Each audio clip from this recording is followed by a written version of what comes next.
Bill the Bloodhound by P.G. Wodehouse. There's a divinity that shapes our ends. Consider the case of Henry Piffield Rice detective. I must explain Henry early to avoid disappointment. If I simply said he was a detective, and let it go at that, I should be obtaining the reader's interest under false pretenses. He was really only a sort of detective, a species of sleuth, at Stafford's International Investigation Bureau, in the Strand where he was employed. They did not require him to solve mysteries which had baffled the police. He had never measured a footprint in his life, and what he did not know about bloodstains would have filled a library. The sort of job they gave Henry was to stand outside a restaurant in the rain and note what time someone inside left it. In short, it is not Piffield Rice investigator. No one the adventure of the Maharaja's ruby that I submit to your notice, but the unsensational doings of a quite commonplace young man, variously known to his comrades at the bureau as Fathead, that blighter what's his name, and hear you. Henry lived in a boarding house in Guildford Street. One day, a new girl came to the boarding house and sat next to Henry at meals. Her name was Alice Weston. She was small and quiet, and rather pretty. They got on splendidly, their conversation at first confined to the weather, and the moving pictures rapidly became more intimate. Henry was surprised to find that she was on the stage in the chorus. Previous chorus girls at the boarding house had been of a more pronounced type, good girls, but noisy, and apt to wear beauty spots. Alice Weston was different. I am rehearsing at present, she said. I am going out on tour next month in The Girl from Brighton. What do you do, Mr. Rice? Henry paused for a moment. Before replying, he knew how sensational he was going to be. I am a detective. Usually when he told girls, his profession squeaks of amazed admiration greeted him. Now, he was chagrined to perceive in the brown eyes that met his distinct disapproval. What's the matter? He said a little anxiously, for even at this early stage in their acquaintance, he was conscious of a strong desire to win her approval. Don't you like detectives? I don't know, somehow, I shouldn't have thought you were one. This restored Henry's equanimity somewhat naturally. A detective does not want to look like a detective and give the whole thing away right at the start. I think I won't be offended. Go on. I've always looked on it as rather a sneaky job. Sneaky, moaned Henry. Well, creeping about, spying on people. Henry was appalled. She had defined his own trade to a nicety. There might be detectives whose work was above this reproach, but he was a confirmed creeper, and he knew it. It wasn't his fault. The boss told him to creep, and he crept. If he declined to creep, he would be sacked instanter. It was hard, and yet he felt the sting of her words, and in his bosom the first seeds of dissatisfaction with his occupation took root. You might have thought that this frankness on the girl's part would have kept Henry from falling in love with her. Certainly, the dignified thing would have been to change his seat at table and take his meals next to someone who appreciated the romance of detective work a little more. But no, he remained where he was, and presently Cupid, who never shoots with a surer aim than through the steam of boarding-house hash, sniped him where he sat. He proposed to Alice Weston. She refused him. It's not because I am not fond of you. I think you're the nicest man I ever met. A good deal of assiduous attention had enabled Henry to win this place in her affections. He had worked patiently, and well, before actually putting his fortune to the test. I'd marry you tomorrow, if things were different, but I am on the stage, and I mean to stick there. Most of the girls want to get off it, but not me, and one thing I'll never do is marry someone who isn't in the profession. My sister Genevieve did, and look what happened to her. She married a commercial traveler. And take it from me, he traveled. She never saw him for more than 5 minutes in the year, except when he was selling gents' hosiery in the same town where she was doing her refined speciality. And then he'd just wave his hand and whiz by, and start traveling again. My husband has got to be close by where I can see him. I am sorry, Henry, but I know I am right. It seemed final, but Henry did not wholly despair. He was a resolute young man. You have to be to wait outside restaurants in the rain for any length of time. He had an inspiration. He sought out a dramatic agent. I want to go on the stage, in musical comedy.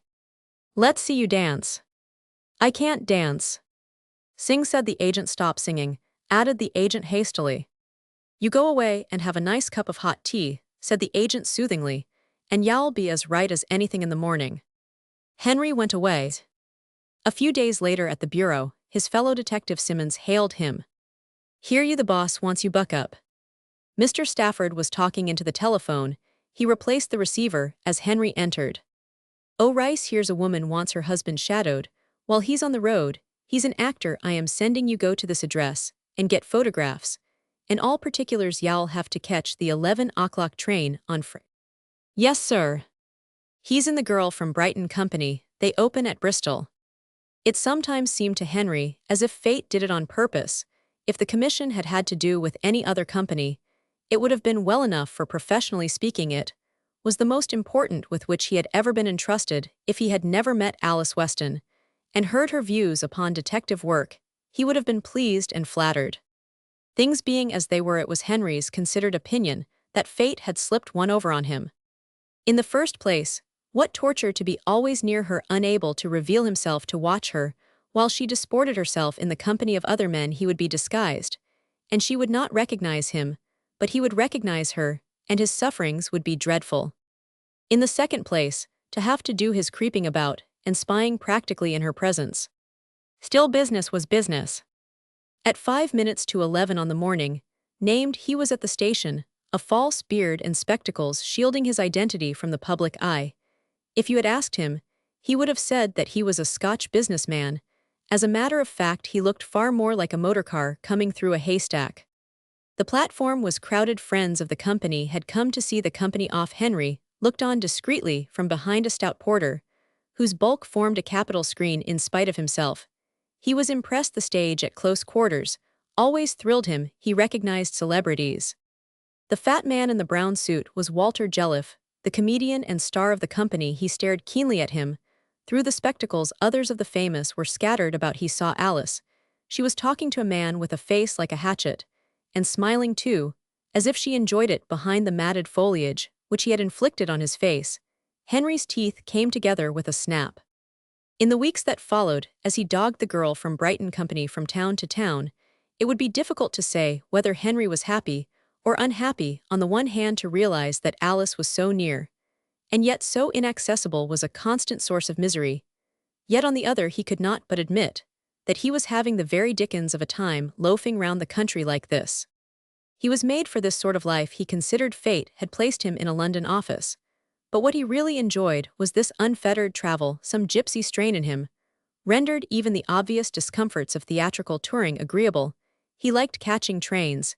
He liked invading strange hotels. Above all, he reveled in the artistic pleasure of watching unsuspecting fellowmen as if they were so many ants.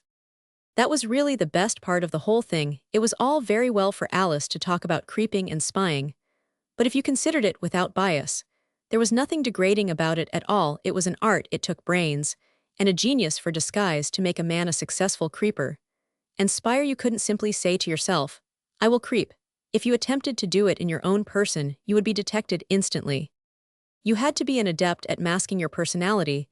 You had to be one man at Bristol and another quite different man at Hull, especially if, like Henry, you were of a gregarious disposition and liked the society of actors. The stage had always fascinated Henry. To meet even minor members of the profession off the boards gave him a thrill. There was a resting juvenile of fit-up caliber at his boarding house who could always get a shilling out of him, simply by talking about how he had jumped in and saved the show at the hamlets which he had visited in the course of his wanderings. And on this girl from Brighton tour, he was in constant touch with men who really amounted to something. Walter Jelliffe had been a celebrity when Henry was going to school, and Sidney Crane, the baritone, and others of the lengthy cast were all players not unknown in London. Henry courted them assiduously. It had not been hard to scrape acquaintance with them. The principals of the company always put up at the best hotel, and his expenses being paid by his employer. So did Henry. It was the easiest thing possible to bridge with a well-timed whiskey and soda the gulf between non-acquaintance and warm friendship. Walter Jelliffe in particular was peculiarly accessible. Every time Henry accosted Hemas, a different individual of course seemed renewed in a fresh disguise. The friendship which he had enjoyed at the last town, Walter Jelliffe met him more than halfway. It was in the 6th week of the tour that the comedian, promoting him from mere casual acquaintanceship, invited him to come up to his room and smoke a cigar. Henry was pleased and flattered. Jelliffe was a personage always surrounded by admirers, and the compliment was consequently of a high order. He lit his cigar among his friends at the Greenroom Club. It was unanimously held that Walter Jelliffe's cigars brought him within the scope of the law, forbidding the carrying of concealed weapons. But Henry would have smoked the gift of such a man. If it had been a cabbage leaf, he puffed away contentedly. He was made up as an old Indian colonel that week, and he complimented his host on the aroma with a fine old-world courtesy. Walter Jelliffe seemed gratified. "Quite comfortable?" he asked. "Quite, I thank you," said Henry, fondling his silver mustache. "That's right, and now tell me, old man, which of us is it you're trailing?" Henry nearly swallowed his cigar. "What do you mean?" "Oh, come," protested Jelliffe, "there's no need to keep it up with me. I know you're a detective. The question is who's the man you're after?" "That's what we've all been wondering all this time." All they had all been wondering. It was worse than Henry could have imagined. Till now he had pictured his position with regard to the girl from Brighton Company, rather as that of some scientist who, seeing, but unseen, keeps a watchful eye on the denizens of a drop of water under his microscope, and they had all detected Heimvery, one of them. It was a stunning blow. If there was one thing on which Henry prided himself, it was the impenetrability of his disguises. He might be slow, he might be on the stupid side, but he could disguise himself. He had a variety of disguises, each designed to befog the public more hopelessly than the last. Going down the street, you would meet a typical commercial traveler, dapper and alert, and on you encountered a heavily bearded Australian. Later, maybe it was a courteous old retired colonel who stopped you and inquired the way to Trafalgar Square. Still later, a rather flashy individual of the sporting type asked you for a match for his cigar.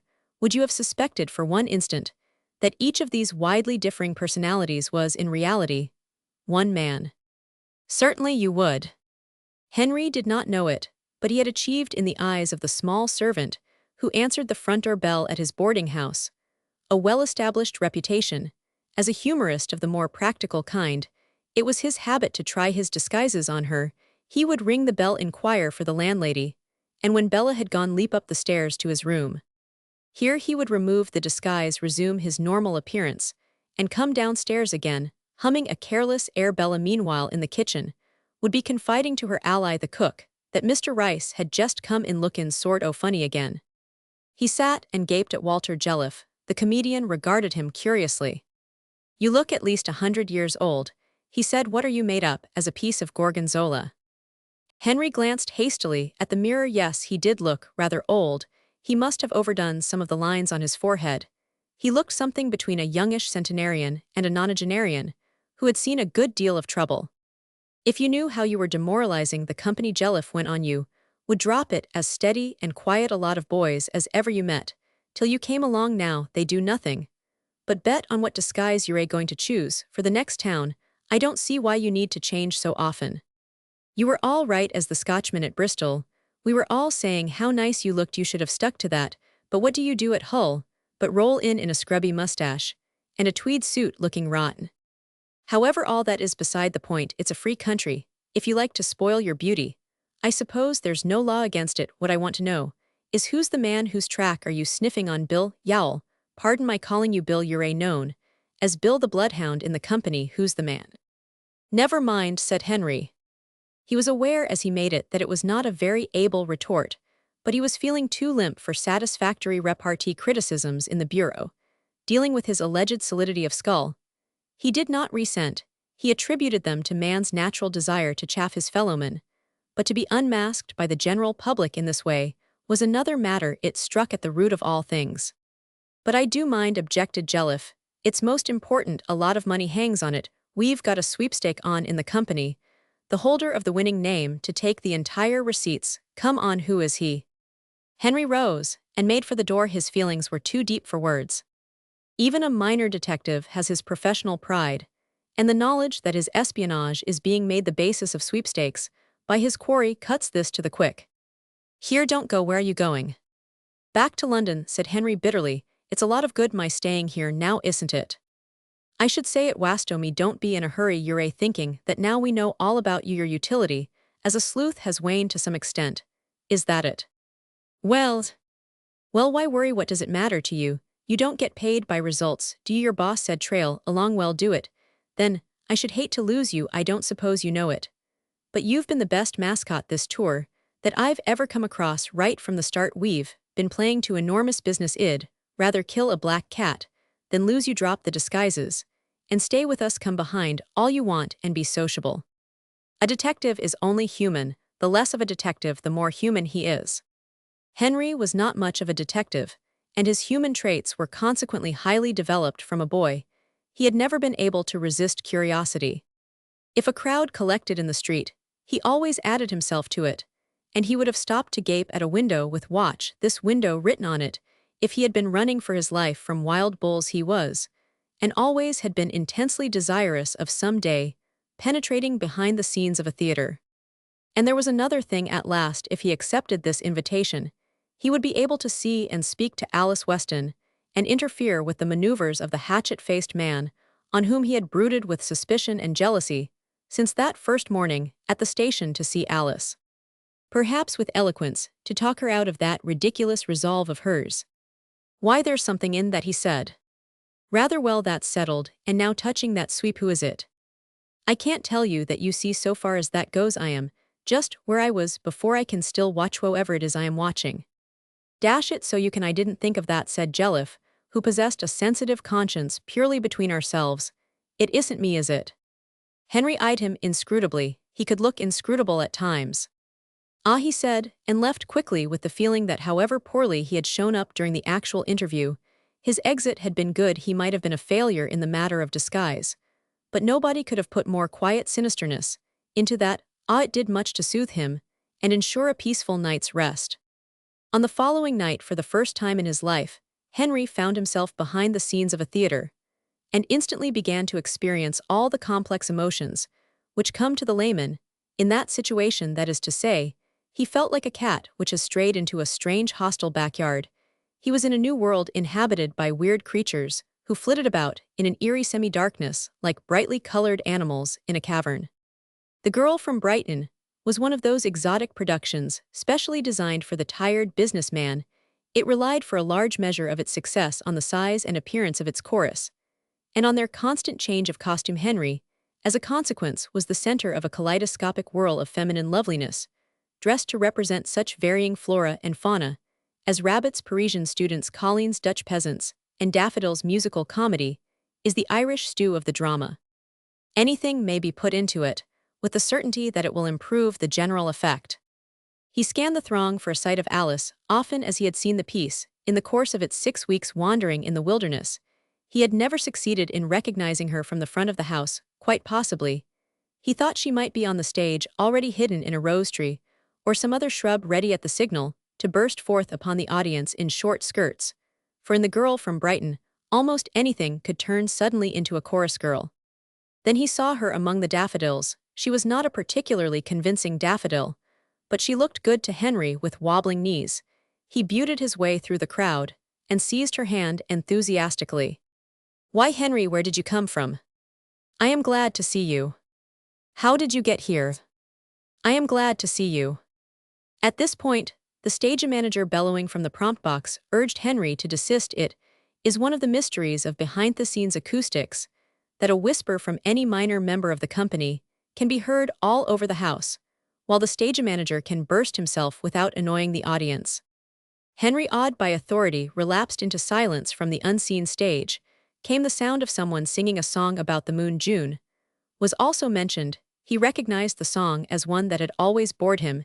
He disliked the woman who was singing it, Miss Clarice Weaver, who played the heroine of the piece to Sidney Crane's hero. In his opinion, he was not alone. Miss Weaver was not popular in the company. She had secured the role rather as a testimony of personal esteem from the management than because of any innate ability. She sang badly, acted indifferently, and was uncertain what to do with her hands. All these things might have been forgiven her, but she supplemented them by the crime known in stage circles as throwing her weight about. That is to say, she was hard to please, and when not pleased, apt to say so in no uncertain voice to his personal friends. Walter Jelliff had frequently confided that though not a rich man, he was in the market with a substantial reward for anyone who was man enough to drop a ton of iron on Miss Weaver. Tonight the song annoyed Henry more than usual, for he knew that very soon the daffodils were due on the stage to clinch the verisimilitude of the scene. By dancing the tango with the rabbits, he endeavored to make the most of the time at his disposal. "I am glad to see you," he said. "SHH," said the stage manager. Henry was discouraged, Romeo could not have made love under these conditions. And then just when he was pulling himself together to begin again, she was torn from him by the exigencies of the play. He wandered moodily off into the dusty semi-darkness. He avoided the prompt box, whence he could have caught a glimpse of her being loath to meet the stage manager just at present. Walter Jelliffe came up to him as he sat on a box and brooded on life. A little less of the double forte old man, he said. Miss Weaver has been kicking about the noise on the side. She wanted you thrown out. But I said you were my mascot, and I would die sooner than part with you, but I should go easy on the chestnotes, I think all the same. Henry nodded moodily. He was depressed. He had the feeling which comes so easily to the intruder behind the scenes that nobody loved him. The piece proceeded from the front of the house. Roars of laughter indicated the presence on the stage of Walter Jelliffe, while now and then a lethargic silence suggested that Miss Clarice Weaver was in action from time to time, the empty space about him filled with girls dressed in accordance with the exuberant fancy of the producer of the piece. When this happened, Henry would leap from his seat and endeavor to locate Alice, but always just as he thought he had done so, the hidden orchestra would burst into melody, and the chorus would be called to the front. It was not till late in the second act that he found an opportunity for further speech. The plot of The Girl from Brighton had by then reached a critical stage. The situation was as follows: the hero, having been disinherited by his wealthy and titled father for falling in love with the heroine, a poor shopgirl has disguised himself by wearing a different colored necktie and has come in pursuit of her to a well-known seaside resort, where, having disguised herself by changing her dress, she is serving as a waitress in the rotunda on the esplanade. The family butler, disguised as a bathchair man, has followed the hero, and the wealthy and titled father, disguised as an Italian opera singer, has come to the place for a reason which, though extremely sound for the moment, eludes the memory. Anyhow, he is there, and they all meet on the esplanade. Each recognizes the other, but thinks he himself is unrecognized. Exeunt, all hurriedly leaving the heroine alone on the stage. It is a crisis in the heroine's life. She meets it bravely. She sings a song entitled My Honolulu Queen, with chorus of Japanese girls and Bulgarian officers. Alice was one of the Japanese girls. She was standing a little apart from the other Japanese girls. Henry was on her with a bound. Now was his time. He felt keyed up, full of persuasive words, in the interval which had elapsed since their last conversation. Yeasty emotions had been playing the dickens with his self-control. It is practically impossible for a novice suddenly introduced behind the scenes of a musical comedy not to fall in love with somebody, and if he is already in love, his fervor is increased to a dangerous point. Henry felt that it was now or never. He forgot that it was perfectly possible, indeed the reasonable Corsito, wait till the performance was over and renew his appeal to Alice to marry him on the way back to her hotel. He had the feeling that he had got just about a quarter of a minute. Quick action, that was Henry's slogan. He seized her hand. Alice! SHH, hissed the stage manager. Listen, I love you. I'm crazy about you. What does it matter whether I am on the stage or not? I love you. Stop that row there. Won't you marry me? She looked at him. It seemed to him that she hesitated. Cut it out, bellowed the stage manager, and Henry cut it out. And at this moment, when his whole fate hung in the balance, there came from the stage that devastating high note, which is the sign that the solo is over, and that the chorus are now about to mobilize. As if drawn by some magnetic power, she suddenly receded from him and went on to the stage. A man in Henry's position and frame of mind is not responsible for his actions. He saw nothing but her. He was blind to the fact that important maneuvers were in progress. All he understood was that she was going from him and that he must stop her and get this thing settled. He clutched at her. She was out of range and getting farther away every instant. He sprang forward. The advice that should be given to every young man starting life is, if you happen to be behind the scenes at a theater, never spring forward. The whole architecture of the place is designed to undo those who so spring. Hours before the stage carpenters have laid their traps, and in the semi-darkness you cannot but fall into them. The trap into which Henry fell was a raised board. It was not a very highly raised board. It was not so deep as a well nor so wide as a church door, but 'twas enough. It served stubbing it squarely with his toe. Henry shot forward, all arms and legs. It is the instinct of man, in such a situation, to grab at the nearest support. Henry grabbed at the Hotel Superba, the pride of the esplanade. It was a thin wooden edifice, and it supported him for perhaps a tenth of a second.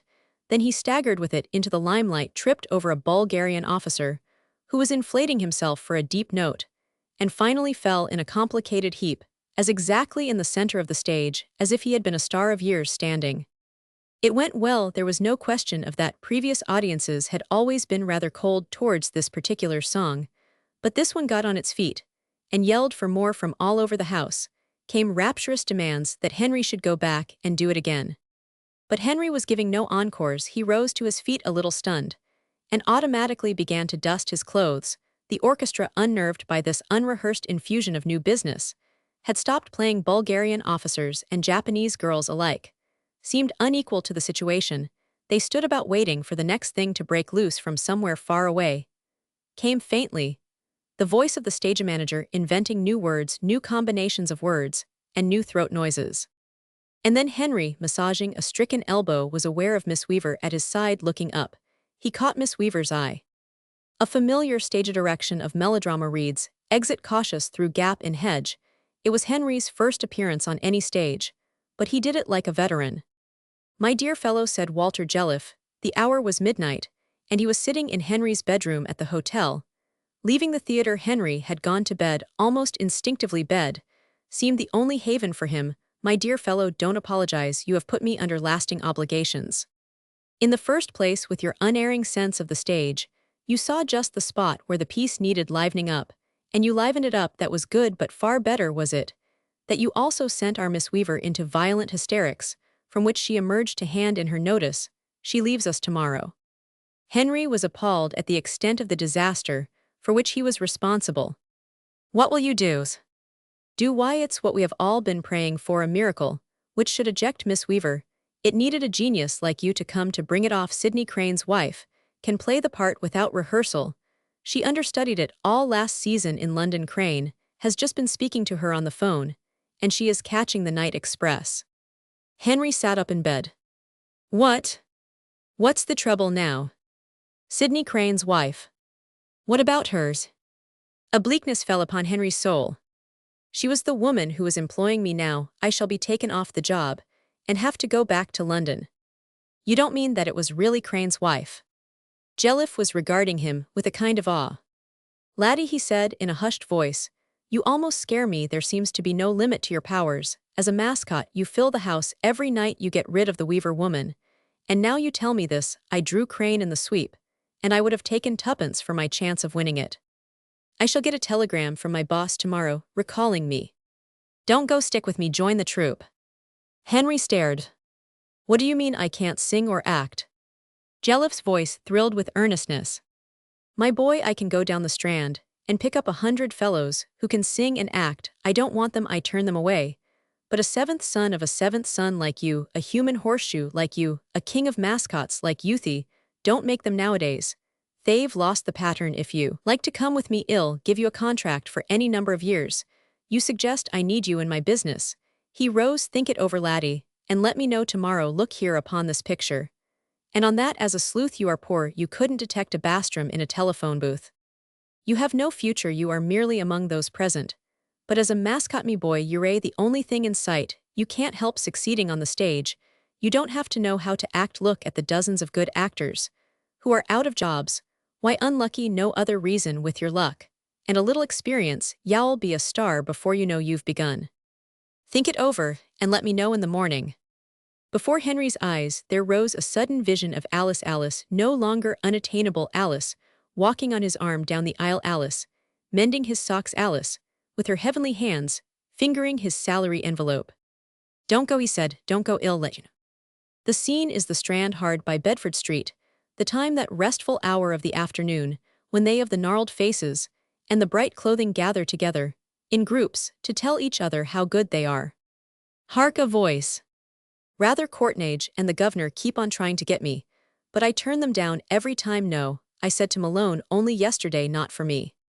I am going with old Wally Jelliffe, the same as usual, and there isn't the money in the mint that'll get me away." Malone got all worked up. It is the voice of Piffield Rice, actor.